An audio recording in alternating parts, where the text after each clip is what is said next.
foul trouble there in the first half. You kind of had to step into maybe a bigger role. Just what were you feeling on the court? Where I mean, it seemed you found a rhythm, found some confidence tonight. Just had to step up. Obviously, Kofi's a great player. He's not gonna have a lot of nights like this, but when he does, other players have to step up, and it was me tonight. And I just came out ready, stayed ready, and stepped up for him. But he's not gonna have a lot of nights like this. I promise that. Derek Piper, you're up. Brandon, you're on deck. Hey, Georgie, what do you feel like as a team you can take from a game like this, learn from, and better yourselves going forward? A lot of things. Made mistakes, a lot of mistakes. Details, small details matter in big games like this. And when you make mistakes, even the littlest mistakes cost you a lot, and they did cost us a lot today. And we have to clean them up. Pick and roll defense was not great. They beat us on that, and just overall fight for 40 minutes. Didn't seem like you even hesitated on some of those jump shots. Is that something that's been going for you in practice? How did that present itself and you being able to knock it down? I don't know. I just didn't think about it. I just went out there, played my heart out, and it kind of just happened. I was not thinking, oh, I'm a shooter or not. I was just flowing in the game. Nice, George. Okay, Brandon, you're up, and then Gavin on deck. Go ahead, Brandon. Hey, Georgie. During that run, the second half, what kind of went right for Baylor? They offensive rebounded really well too. They got in the second half, I think, 13 offensive rebounds. We had to block them out better. Don't give them second chances. When you give teams like that second chance, they're gonna make you pay for it. So they offensive rebounded in the second half really well. Thanks, Georgie. Okay, Gavin, you're up. Hey, Georgie. Good to see you. Obviously, a tough result. It seemed like down the stretch, Baylor was able to really get a lot of guys going that were able to shoot from the perimeter. How tough was it to stick with everybody when everybody's on like that? That's what great teams do. High major teams, and we are a high major team, and we will play high major teams that's gonna do that. We got to be able to defend that. We got to be able to do a better job. Boxing them out.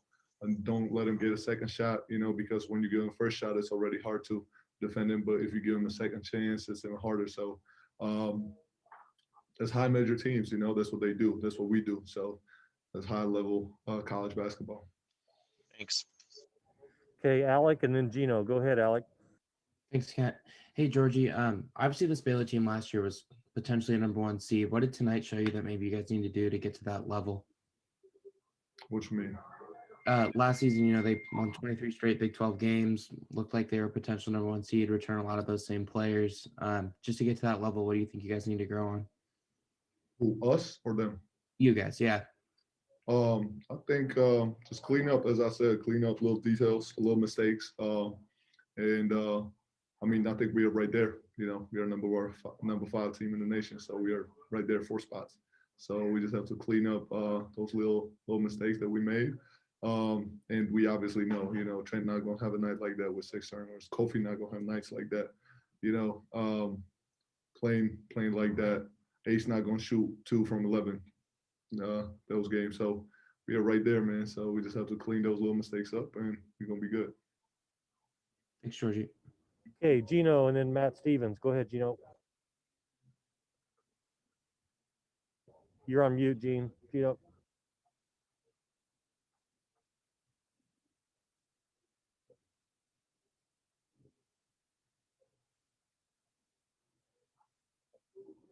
Can you hear me now? Yeah, go ahead. Sorry about that. There are very unique times in this country, and with no fans in the stands tonight, you guys in Baylor had to create your own energy tonight, and it showed. How big was that for you guys to be able to have that energy, and how that helped you guys in the first half with the run that you made? That is something that we take pride in. Our bench, not only this year, but every year that I've been here, and even before coaches, teams always have had a lot of pride in their bench. The refs always tell us to sit down and go off the court, and we kind of always have that. That's nothing new to us. especially now, it's really needed. Obviously, we're playing without fans, so it's huge for us. But I feel like we always have had that, and we will have that. We take pride in that. All right, thank you. Okay, and we'll finish up with Matt Stevens. Go ahead, Matt. This will be the final question for Georgie. Georgie, it's pretty clear after this one that teams are going to run you and Kofi off of ball screens, as much as they can. What can you do defensively, and what can the team do defensively to kind of defend that a little bit better than you did tonight? I can't really answer that question right now, but we will get in the gym tomorrow, watch film, watch a lot of film, get with coaches, get on the field, and see what we have to do. I can't really answer that right now, but once I see the film and once we get together with coaches and the team, we will figure that out. All right. Thank you, Georgie. Appreciate it. Thank you. Thanks.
Okay, Brad's on his way. He'll be here momentarily. We'll start the same order that we had last time.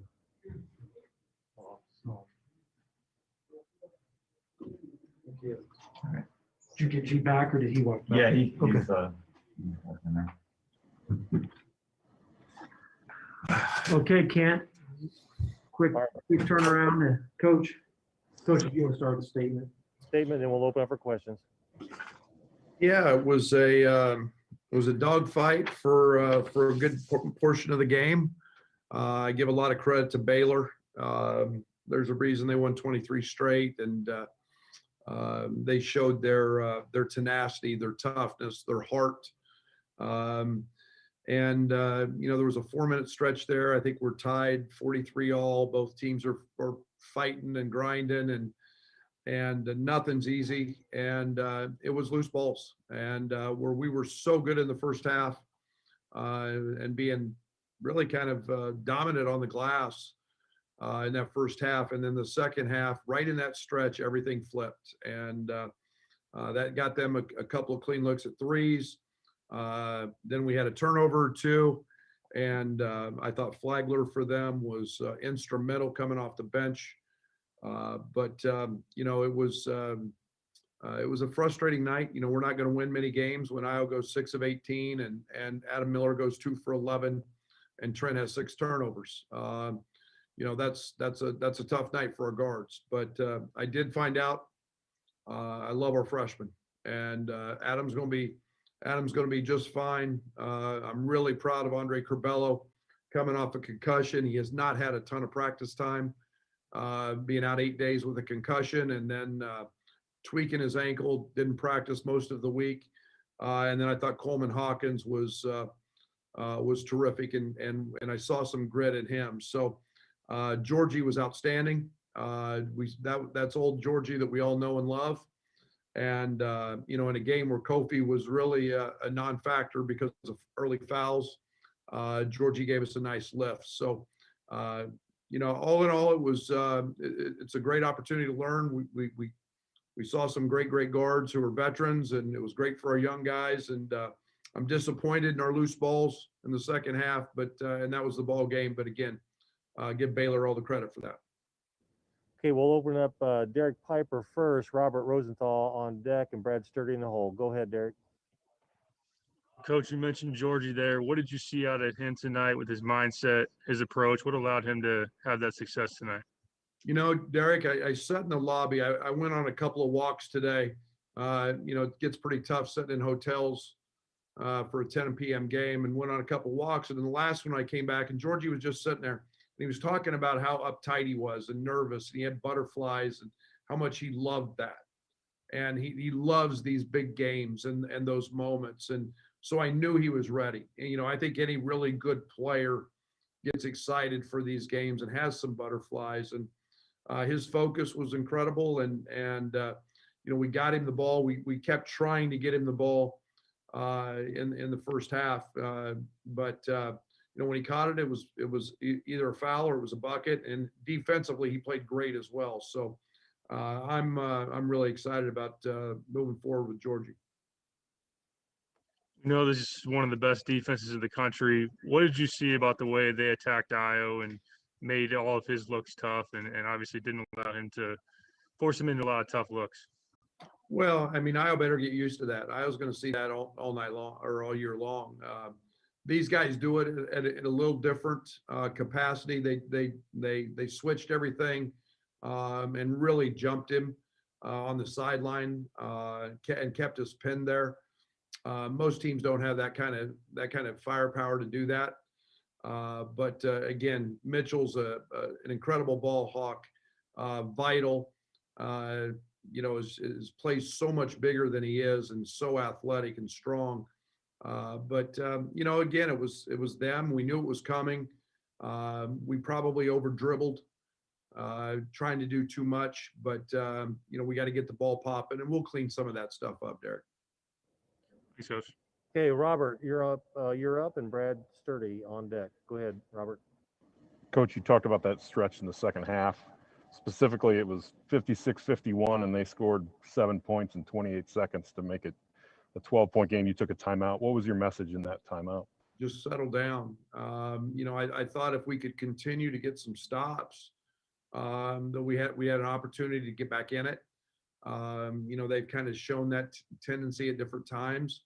But again, we missed some easy baskets, some easy opportunities, and we couldn't get the stop we needed.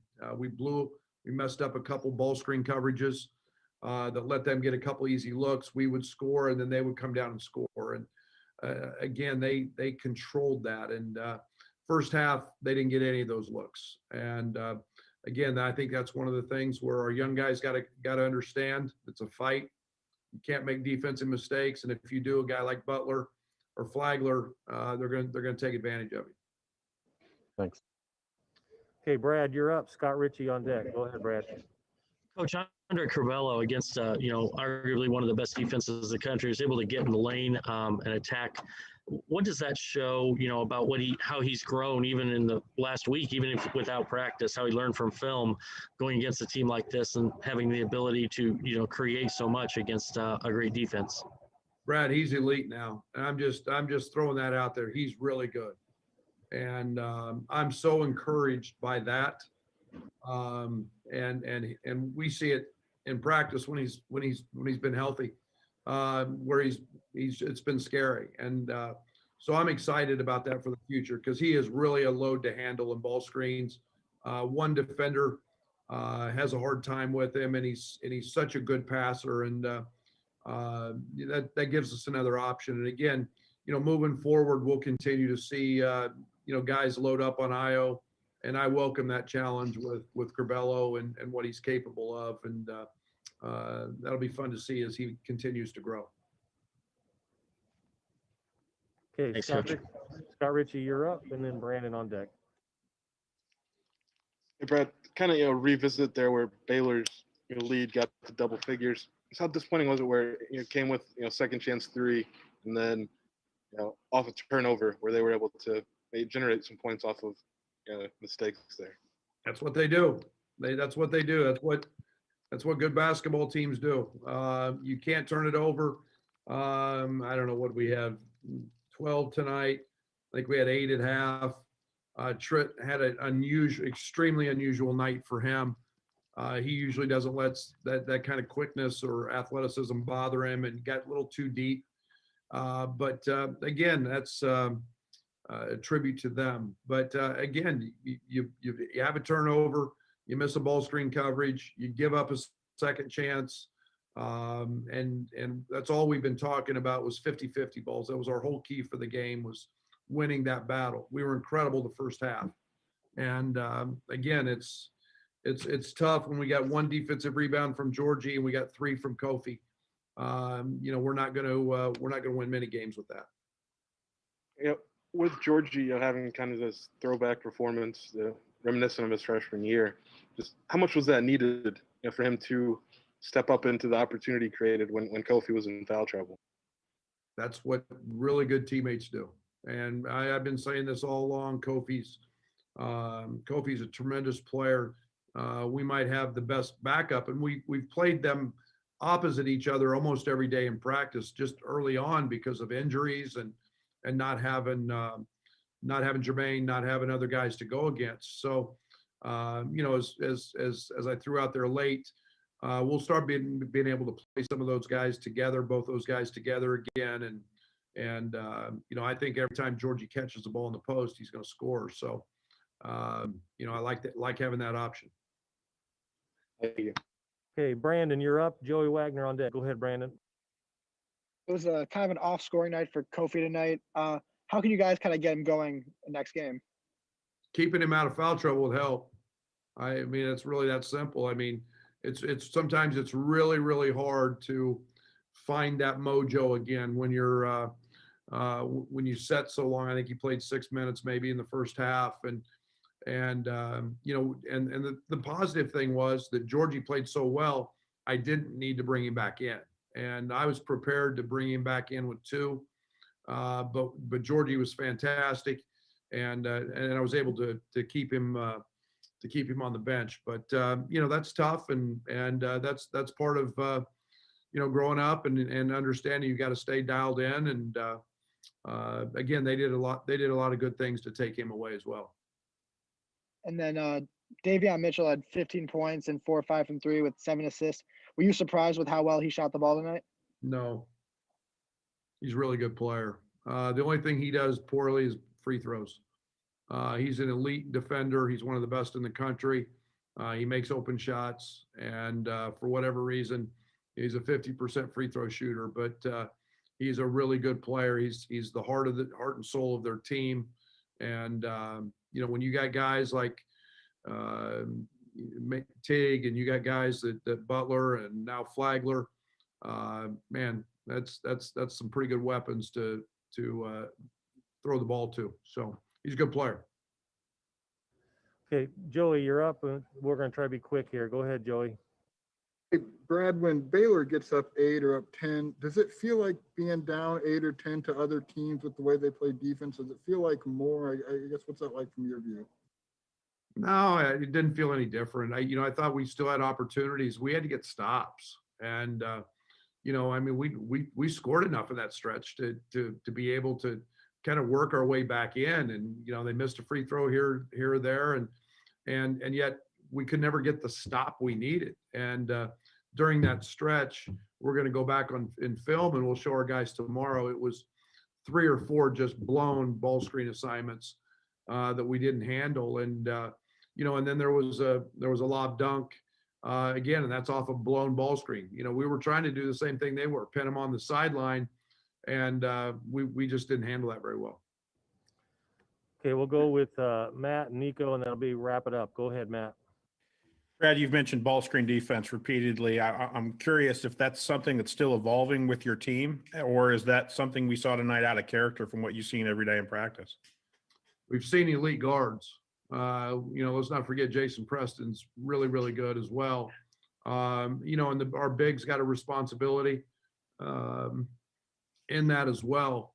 Again, it's scout based. And we've got to continue to get better at it. And it's two ways. It's not just the bigs; it's the guards having to handle that, not get screened. And again, we can spend all day on it in practice, but until we get out there live and see it, we've got to identify it a little better. Okay, this will be the final question. We'll go with Nico. This will wrap it up. Go ahead, Nico. Brad, Io said on Tuesday that this team believes it can be number one in the country. Georgie saying that, you guys expected to win and the locker room was pretty down. What did you see from that locker room? What was your message after the game? And kind of how do you want to see those guys respond moving forward, especially with Duke next week? Yeah, you're not gonna beat these caliber of teams losing 50-50 battles. That was my main message. It's all about what we're trying to accomplish, and that's being able to win when you don't shoot the ball well. And it's really that simple. And you've got to figure out how to beat really good teams when that ball doesn't go in. And I'm not trying to beat a dead horse, but Io goes 6 of 18, and Adam goes 2 for 11, so that's 8 for 30 basically from our two of our starting guards. That's a night we didn't shoot the ball very well. So we have to be that dialed in defensively. And we have to maximize opportunities and loose balls, and we didn't do that. So therefore, they have more points on the scoreboard than we do. All right. Thank you, Coach. Appreciate it. We'll see you on the bus. Thank you. Okay. Thanks, everyone. That'll wrap it up tonight. Appreciate it. Appreciate your time.